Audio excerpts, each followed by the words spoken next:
Can you hear me? Whoa, whoa, tell me, can you hear me? Tell me, can you hear me? Whoa, whoa, what's up? It's your brother, your cousin, your uncle, your nephew, your friend, but I can't be your son, that's your kinfolk. William Jewell, giving you my detail. That's articulate.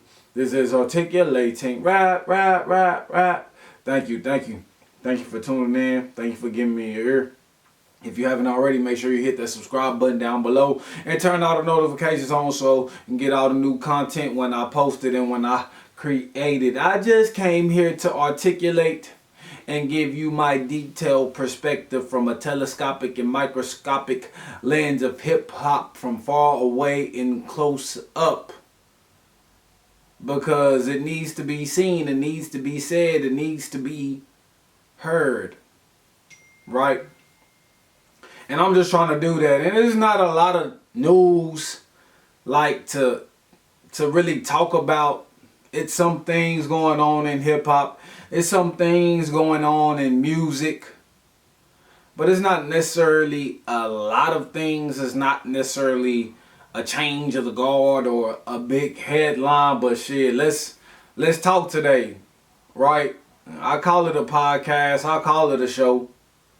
Right, I just call it a way for me to, just get some of my creative juices out into the ethos, out into the universe, because, hip hop has done that for me. Hip hop has always been that lane where I can just articulate myself, my feelings, and my emotions to the people, who can resonate with it and relate to it. And man, I'm really excited about God Does Like Ugly. I'm really excited about August the 8th, JID. I'm really excited about this upcoming album. Yes, I wish it was sooner. Yes, I wish JID would have put it out a little bit earlier than August. But I'm really interested. I'm really excited. And I just hope this is the part where the guard of hip hop kind of changes and he starts to grab hold of the reins. I hope this is the grand welcoming, the grand opening of JID's shop when it comes to that platform, that place in hip hop. And I don't know if y'all remember, but I posted this when it was like news about the album's name, and this was like last year. Last year, JID said he had an album done, and he was going to call it Forever and a Day. And I was outraged, right? Not fake outraged, but if you know about Big Crit, you know that one of his most famous mixtapes is called Forever and a Day. And for JID coming from Atlanta, although Big Crit is not from Atlanta, Atlanta is a place where Big Crit really got his foothold going as far as his sound. I felt like that was straight disrespect. I felt like, first of all, it was disrespect for naming the album that, and then secondly, to not even consider Crit, to not even think about him or even acknowledge that he did that. Or maybe not even know that he did that is a travesty in hip hop, and especially for the Southerners, especially for JID. So I felt like he should have known better. Right? So when he said he was going to do that, that did rub me the wrong way. That did rub me the wrong way. But at the same time, I know what J.I. brings to the table. I know he brings supreme lyricism, elite wordplay, thought-provoking imagery in his rapping, his rhyme scheme, his pattern, and how he puts words together. So I'm really interested in this album. And I'm interested in whether it's going to be dropped on Dreamville. We already know about Ari Lennox leaving Dreamville. I wonder if this is just going to be an Interscope only album, or is this going to be Dreamville? Because I feel like Dreamville still got a little smut on its name. I still feel like Dreamville got a little bit of mud on its name because J. Cole made it dirty during the hip hop battle last year. And some of that stank, some of that funk is on JID. And I think we kind of got to evaluate that as well. Evaluate the remnants of J. Cole bowing out, and is that type of move reflected onto his pupils or onto his successors, right? So I think that's another part of the conversation, but it feels like TDE has their successors in place. I feel like we have Doechii. I feel like we have Vaughn, and I was a little bit tough on the Vaughn album. I felt like the concept didn't really hit home to me. But then I listened to the album a little bit more, and I heard DJ Head speak about what Top, kind of articulated to him when it comes to the method of Vaughn releasing this project, knowing that this is not going to be the body of work where he's going to tell his full story, but this is going to be the body of work where he's going to let people know who he is, his upbringings, some situations, some moments he's dealt with in the past, highs and lows, good and bad. But this was not going to be the full course meal. This was not going to be the full story of Vaughn growing up in Long Beach, California. And I had to go back and play Cemetery Lanterns because I'm thinking, why did they leave that off the album? The Good, the Bad, and the Dollar Menus, 11 tracks. I believe it needed that Cemetery Lanterns. And then Everybody Dies. I think those was a calculated misstep because somebody had to not want to put it on there. But if I don't wake up, would you cry for me? Would you die for me? Like, come on, man. I needed that storytelling. Like, that was needed. That was needed in the Good, Bad, and Dollar Menu. I was a little bit hard on that concept, but it really kind of hit home to me the more and more I listened to it. It got a lot more smoother. The sounds got a lot more familiar. The album got a lot more cohesive the more I listened to it. Things resonated the more I listened to it. So I can just appreciate Vaughn for how he went about doing what he did. I can just appreciate, his music and his delivery. And even that just incredible freestyle that he did this past week, 3 different beats, really just putting his pen to the test. Really just doing the best that he can on the microphone to get some recognition, to get some notice, to get some notoriety.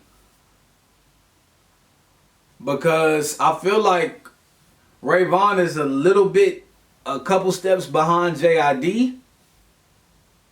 And I don't think just lyrically, I think song making, he's right there. I think lyrically, he's a step behind in the rhyme scheme and the rhyme patterns and how JID puts his words together and the flow.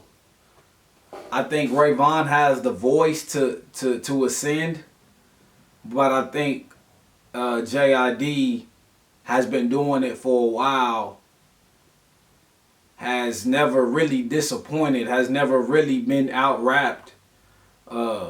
Everything he's dropped has always been highly, acclaimed as far as from the people and just his peers as well. So I think everybody is waiting for JID to take that next step. Everybody wants JID to take that next step. But to see Vaughn in the mix, right, to see him taking steps toward being able to take that next big step is something that we kind of got to pay attention to. Because if a year or two go by and he's steady climbing and he's steady, reaching new heights, as most TDE artists have been able to do, I think this is something like he really needs our attention now, because the torch needs to be passed. The torch needs to be passed to the younger generation. And to be honest, JID ain't that much younger, right? He might be 31, 32, 33, but that's not young. So he needs to eat right now. He needs to get on the front page right now, because if he's 32, 33, 5 years from now, he's the same age as Kendrick Lamar is right now. And we know Kendrick Lamar reign has been going on since he dropped Good Kid, Mad City, which was 13 years ago. So he been connected for a long time, since 24 years old. JID been doing this thing for a while, but he hasn't been the guard of the mantelpiece yet. And so Vaughn, if we can accelerate his growth the way JID should have grown, but he's under Dreamville, and we know what happens with artists that are under Dreamville.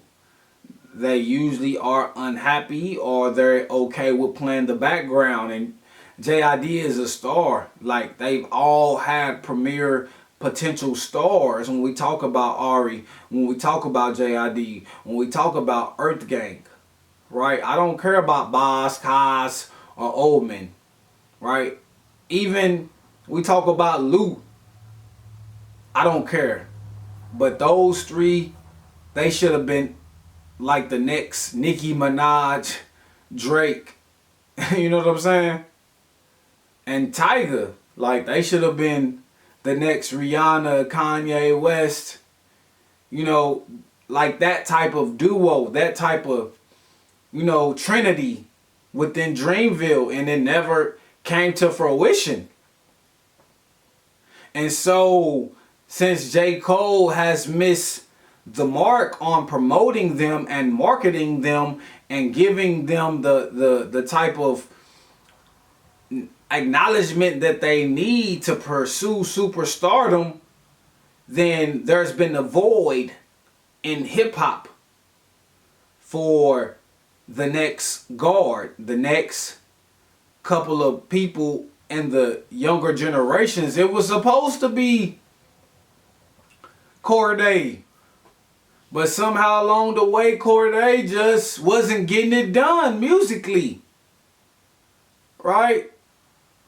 I feel like that opportunity has kind of passed Corday. I feel like Corday will be known, but he won't ever be at the height that he wants to be at.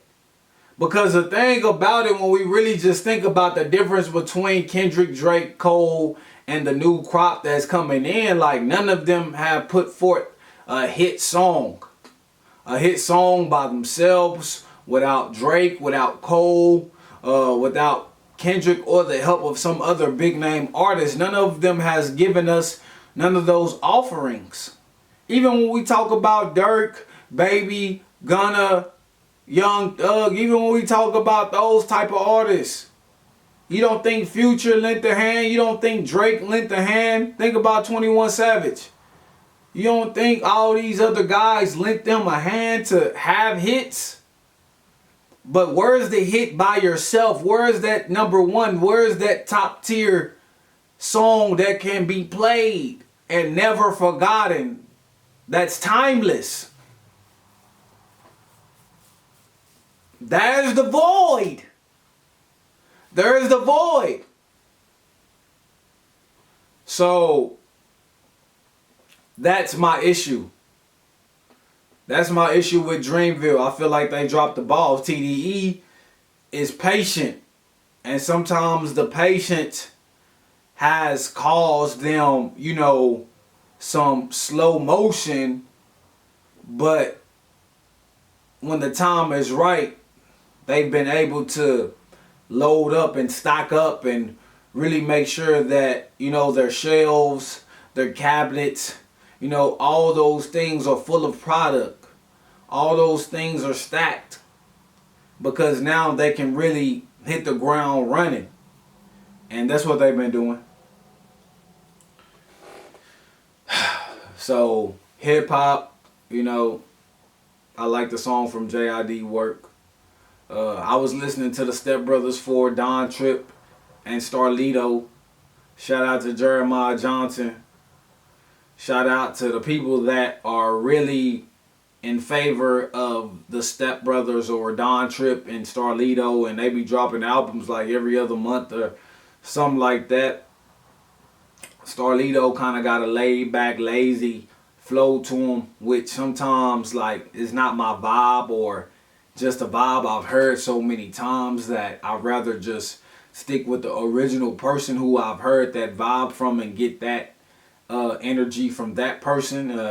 Don Tripp, I mean, he's different. He has his own voice. He has his own style.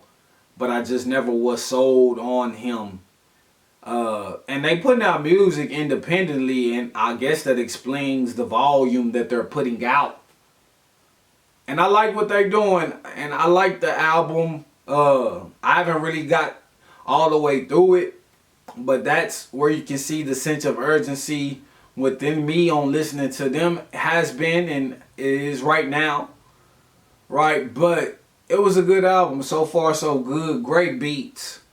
Great duo and harmony, just going back and forth. Seems like they're reading each other's minds in the studio, in the booth. Lyricism is there. The street talk is there, but it's nothing too blatant. Nothing too violent. Nothing too, you know what I'm saying, criminal.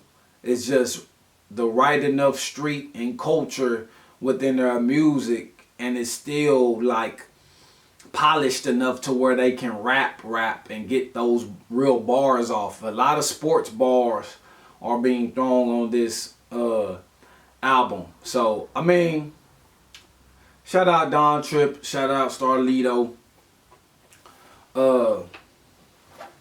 shout out Snake D.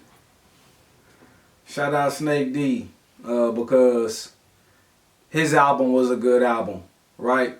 Oklahoma City, Waco, Texas. He been doing his thing.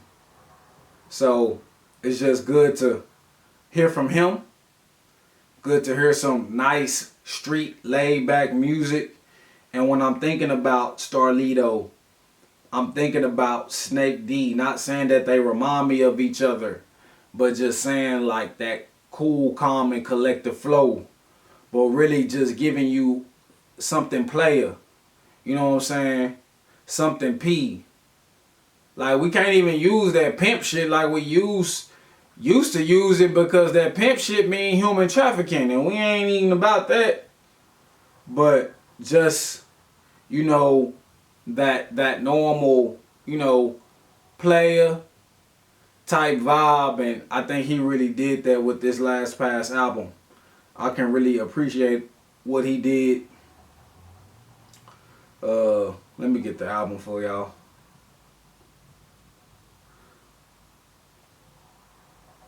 Old Habits Die Hard too. Old Habits Die Hard too.